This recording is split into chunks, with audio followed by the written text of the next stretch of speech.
his newsletter. Let's go over right now to our web browser. We're going to type in ord-oracle.com. Although it is the day before our weekend, it is still a Thursday, and that means we are joined by Tim Ord. He is on every Tuesday and Thursday. You can check out his website, his newsletter, and his book at ord-oracle.com. Tim, how are you doing? Good. I'm trying to get this thing loaded up. Oh, yeah, no problem. Share the screen. I see. Can you get it? You see it? I'm not seeing it yet, but okay. Let's see. The technology never gets any easier, surprisingly. It's kind of the first time I'm using this. Let's see. We'll get there. Okay, well, let's have the producer help you out for a moment. I'm going to run over some stuff with the equities I was looking at, and then we can bring you back on. Does that sound good, Tim? Yep, that sounds good. Okay, cool. We'll bring down your volume here for a moment, then we'll get that worked out. All right, so what I want to talk about right now is going to be the Iron Dome for America. Okay, so this is Trump's plan. If you're not familiar with what the Iron Dome is, it's a ground-to-air defense system. You probably saw videos of it when Iran launched missiles into Israel, I believe sometime last year. Very decent. Obviously, you saw an issue with it in Israel because it can get overwhelmed very easily. Trump wants to essentially do the same thing. Again, I thought we had ages for this, but it must be, I don't know, it must not be viable anymore. This is defense against the United States against ballistic hypersonic advanced cruise missiles, acceleration deployment of the hypersonic ballistic tracking space sensor layer, development and deployment of proliferated space-based interceptors capable of boost phase intercept, and also, for us developing competent hypersonics. There are hypersonics that we have that exist, but it was a very mad dash when we realized that Russia and China had them before us. You have companies currently, and again, I wish we could get exposure to it, but we can't currently, which is Anduril. I follow Anduril on basically every platform I can, and they're working on a hypersonic thruster currently, which is very interesting. But we can also take a look a little bit at Rocket Lab, okay? Let's take a look here. You're trading off 1.83% at 1962. Now, this is kind of speculative, right? I see. Check this. This is what you call a cliffhanger. We're going to keep you right there. We're going to talk about Rocket Lab in a moment, but it seems like we got Tim Ord's charts up. Tim, how are you doing? All right. Okay, fantastic. Yeah, we'll get better as we go forward. No, for sure. All right, we're going to take a look at, things are actually looking a lot better. Yeah. But they're not quite, I think here's what's going to go on. But anyhow, the bottom window is the 3-day trend. It sets at 1.27. That's bullish. 2-day trend, not quite as bullish as 3-day. It sets at 1.39. The 5-day is neutral, which is right here, 102. And the 10-day is approaching bullishness. Again, it has to be up around 1.2, preferably higher. And so it's creeping up there, suggesting that we're in a process of making a bottom. And we'll show more evidence as we go forward here. All right, this is... Get to the next one. This is kind of anyhow, we have this wag breast thrust indicator, and actually hasn't triggered bullish yet, but I got another indicator that I kind of developed that it does pretty good, showing up at lows, I'll put it that way, which is advanced decline, NYSE advancing issues divided NYSE declining issues with a 5-day average.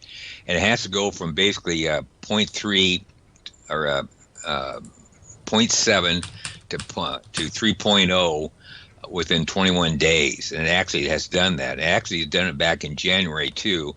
That one actually failed because right after that, Trump started talking about tariffs, and I didn't think the market was set up to comprehend what the tariffs meant. So the market went down in a big way. And I think it's going to go down in just an ABC. But we got one right here at a low. And if you notice, they come in clusters. This is 2022 low. We had one there. All this tan area are times when this indicator flipped bullish. And you had about 4 of them in a row there over close to a year of basing went there. And we had another one pretty much in the same price level in October of last year. We really didn't have anything until January this year, and again right now. So if we do go back down, test the low, which I think we will, we may get another one. This is flip bullish. Does that mean we have a bottom right now? No, not yet. But there's evidence that we're probably building one. So here's this WAG breast thrust indicator. This thing needs to get below 0.4 up to 0.6 in 10 days, 2 weeks basically. And it hasn't done it yet. And it may do it here over the next week or two. Don't know. The market really has kind of remained strong to do that. I'm not sure that's going to happen, but it still could flip. The signal started April 7th, and it needs to complete, I think, next Tuesday. So we only got actually a couple more days for that to happen, and it may not happen. But if it does, that'd be another sign that the market's making a base here. But again, the previous indicator has flips, but you could get multiples before it actually flips to bullish. Let's get down to here's the reason why I think the market's in a basing period. The market has to go through a selling climax. Right after that, you have to have a sign of strength, and that's how bottoms are formed. And actually, we have that in the SPY. Last Monday, we had a selling climax. We had a huge volume down day, and if you look at this volume here compared to the previous volumes, this is way higher. This is an exhaustion move to the downside. Right. So I'm thinking we're starting a basing period. And anyhow, this is a selling climax day. That day we actually traded. We got long here and actually sold there. That was a sign of strength day. And that's a sign of strength in volume, and also we had a sign of strength in advanced decline because this one triggered. So you got two. You got a volume bullish sign, a sign of strength, and you got advanced sign of strength. So you got two things going on here. So I'm thinking this market is not heading to the abyss, but I think at some point where most selling climaxes are tested at some point. So I think we are going to come down here. Yeah, Tim, please stay right there. Folks, we'll be right back with Tim Ord after the break. Welcome back, everybody. We're joined right now by Tim Ord of the Ord Oracle. Tim, before we went to the break, we were looking at the chart with the selling climax as sign of strength for the SPY. All right. Should we keep on going here? I believe so. I also think as well, there might be some issues with charts on your end, so I think we're going to go with the ones that you sent me. So it might be a little helpful if... Oh, you can't see them? Yeah. So what I have right now is I have the chart that you sent me with the selling climax, sign of strength, 10-day trend, 21-day trend, 63-day trend up. Of course, I have the other ones that you sent me as well. All right. Okay. So, anyhow, if you go back and look at all these declines, yep, the rally off the lows, if the volume drops out of them going up, that means there's more to come to the downside. Yep. And again, we don't have that here. We actually have a sign of strength off that low. So this whole market's just started a basing period. And again, you had a high volume low there, that low of April 7th. Yep. Will be, well, I don't know, there's not a 100% chance, but there's probably about a 90% chance that low is going to be tested. And when that tests, it'll at least test once, and it could test a couple of times, but at least once that's going to be tested.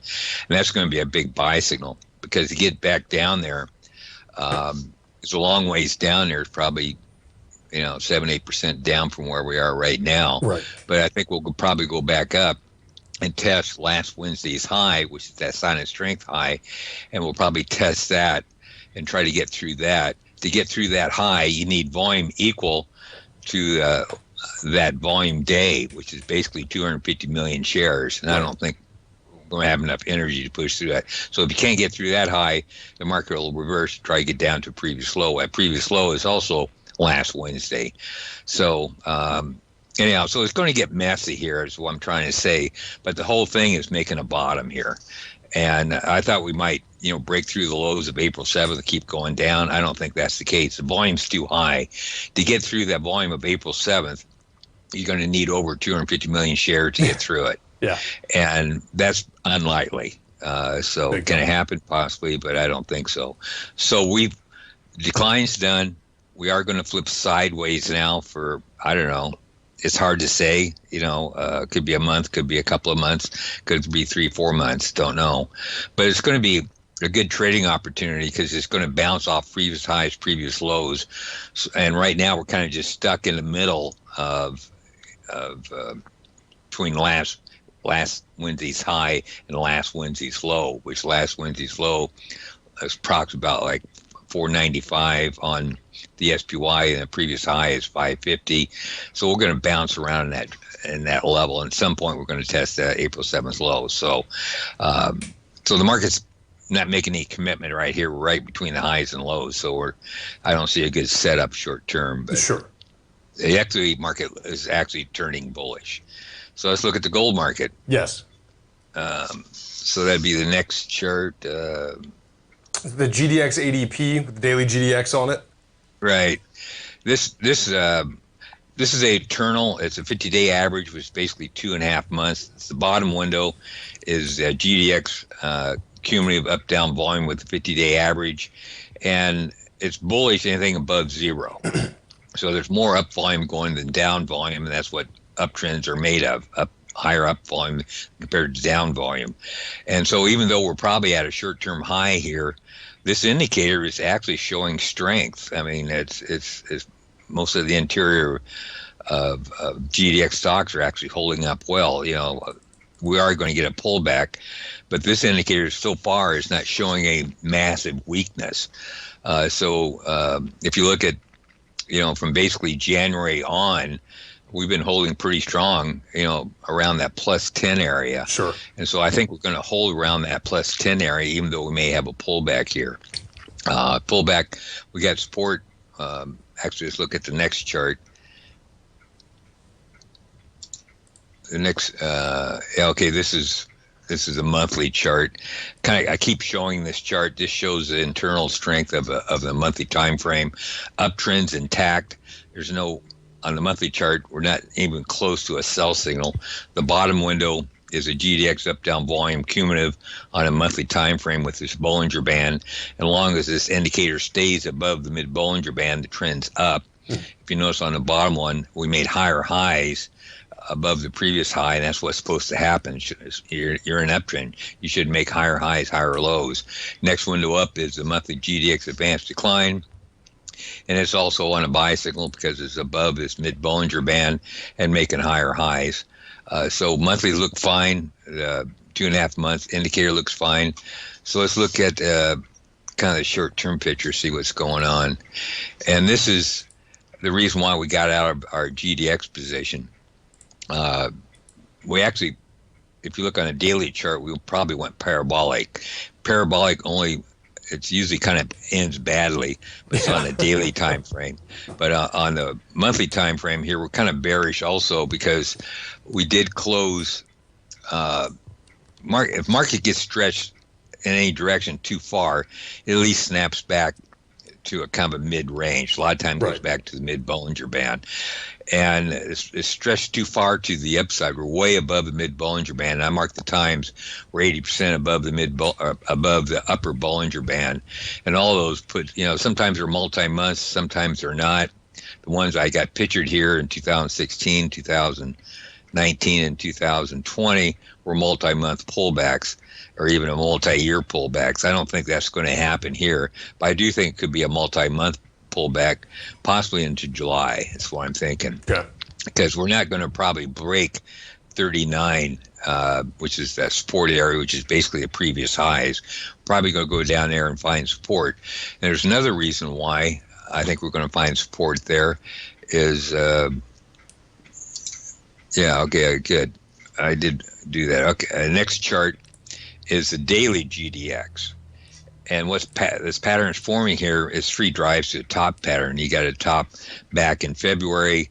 Market goes down, goes back up, makes a higher high in March, then retraces quite a bit of that pattern, over 61.8% retracement on high volume. And that's the key on a 3 drives to the top pattern. The second pullback off the second high should have increased volume. if you notice it did, then the market goes up to make a third higher high. And if you notice the volume, if you do an average daily volume of that pullback on this wave 2 pullback, is higher than the average daily volume going up to new highs. And I do a lot of stuff with average volume. I call it ORD volume, and it works pretty well. But even though we did, I hear the music. Yeah, you want to hang right there, Tim? Yep, I'll hang. Great. Folks, Sarah there. Be right back with Tim Ord to talk about gold after the break. Welcome back, everybody. This is Jacob Schuper, joined right now by Tim Ord of the Ord Oracle. You can check out his website at ord-oracle.com. Check out his newsletter and book. Before we into the break, we're looking at the Gold Miners ETF Daily. We've got 3 drives to top pattern forming. Right. Yeah. So we're up to new highs here. We're starting to probably build some sort of a top in this vicinity. I actually had an upside target around the 50 range. We're pretty much in that range. I sold last Friday, I think it was. And it could spend a little bit of time up here, but ultimately we're going to go back down. 3 drives to top pattern have a downside target to where the pattern began, which happens to be 39. And if you look at if you look at the previous chart, you got basically 40 area as support. So it's nice to see where the dailies and the monthlies and the weeklies all kind of line up together. But get back to the daily one, which is the 3 drives to top pattern. We should find support at around 39, and it should be kind of a scary, decline and whatever. And scary is good, because if you don't have scary, you don't have a bottom. Right. And it's going to go down until you do get scary. So, but that scariness should happen right around this 39 level. And I think that's going to be an excellent buy, because the bigger trends are up. The monthly charts are on a buy signal. The weekly charts are on a buy signal. So this is just kind of a shakeout to the upside, to get some of the longs to sell, and another uptrend is going to ensue, I guess you might say. But we could spend some time on this pullback. This pattern started basically back in February, and it's topping right now in April. So you might have probably not a May, maybe a June bottom, at worst a July bottom.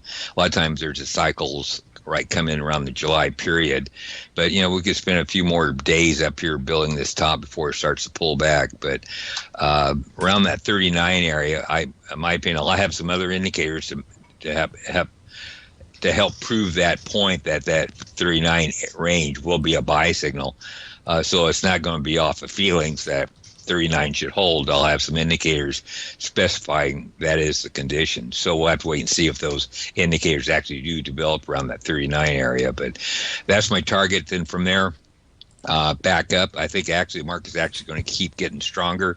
I don't have those charts right in front of me, but I got some longer term charts on the XAU gold ratio suggesting that this uptrend could go for a while, for another year, maybe 2 or 3 years. And there's cycle work that comes out 2027 for a cycle high. So that's over 2 years. That's 2 years away yet. So things are going to actually be quite fun. Yeah. And actually, I think I do have some ratios. I don't have them on this that I have on today, but I do have a ratio between the NDX, or actually it's the QQQ to XAU, I think it is. Sure. And it's actually, it's the other way around. It's actually XAU to QQQ, and that ratio is starting to turn up, and it's been going down for a while. So I think actually the gold market equities is actually going to outperform the equity market, I think, going forward. So it'll be kind of fun. So. Well, if you can remember that ratio for Tuesday, I'm sure we would all definitely take a look at that for sure. Right. I'll make sure I put it on, and we'll take a look at it. But the short-term picture is a little bit messy. Pullback, not the time to really focus on buying stocks right here. Yeah. But 39 in that range, we should start seeing some pretty good setups. So if you got some stocks in your portfolio that are gold related, and they kind of gone parabolic, which some of these, it's probably a good time to kind of let loose and try to buy them back a little bit cheaper. So, but the bigger trend's up. If you actually hold them, you'll be fine. but they'll scare you a little bit probably over the next several weeks, if not next couple of months. Definitely. So. And on that point with the parabolic movement, you got gold stocks. Some of our tigers here play JNUG, which is from our friends over Direction there. I mean, this is like, it is just insane. This is the 2 times leverage bull ETF. Okay. Tim, and just seeing that movement is absurd, And a lot of people were kind of taking profits at this level. It's been phenomenal for gold. I mean, it just really has with all this uncertainty, Yeah, and certainly appears it's going to go on for a while, just because the tariffs are kind of Trump's a little bit unpredictable. I like him is what he's doing, but he's a little bit unpredictable, and markets markets like certainty, I guess you might say. So this could be a little bit choppy. Like I said before, we're probably basing in the equity market over the next probably several months, but I think this is a basing period, not a more decline coming, because you don't get signs of strength off of a bottom unless it is a bottom. Right. And so I think we're starting a basing period. So I think decline's over, but it's still going to be a messy market probably most of the summer, probably on both these markets, kind of back and forth. Definitely. So a little bit of patience, but I think fall is going to be kind of gangbusters for both markets. But I think overall, the gold market, like I said before, is probably going to outperform the equity market. So we'll see how that turns out. Definitely. And maybe Tuesday as well. One of the things, we have a few silver guys in the den. And I remember you brought up, I think it was an XAU to SLV ratio chart. Right. I got a silver gold ratio, right? Yeah, that might be somewhat interesting to talk about, because silver just hasn't. And I think fundamentally gold operates a little bit differently than silver. But the fact that, and a lot of this might be central bank posturing and people fleeing to gold as a form of kind of just like safe haven as whatever basis trades unwind. But it's interesting to not really see silver pick a massive anything to the upside when gold has just gone, as we said, just completely parabolic. Yeah.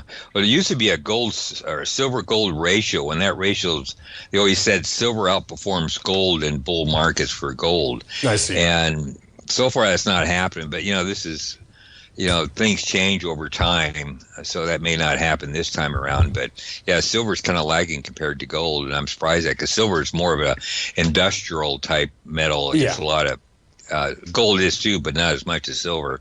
So I'm kind of surprised to see that. But market does what it does. You don't dictate to the market what it's supposed to do. Right. Yes, it's the other way around. The market dictates what you're supposed to do. Absolutely. So you follow the indicators that work. So. And let the market kind of lead you where you're supposed to go. So we'll see how that develops. But yeah, I've been noticing that too. So, and actually the XAU gold ratio really hadn't come off the lows yet, but I think it will. And I think that'll come towards the end of things, maybe later this year, if not next year. Some of these gold stocks are going to start rocking, because there's a lot of bases on these a lot of stocks I'm looking at. The monthly charts are just turning up, and they're turning up the volume. So I think those performances are still in front of us, and probably in a big way, since it's the volume's coming in on the monthly time frames. So it'll be interesting to watch how that develops. Yeah, absolutely. So, we were even looking at Harmony Gold recently. That thing has gone parabolic too. Tim, thank you so much. Hope you have a fantastic Easter. We'll see you next Tuesday. All right, sounds good.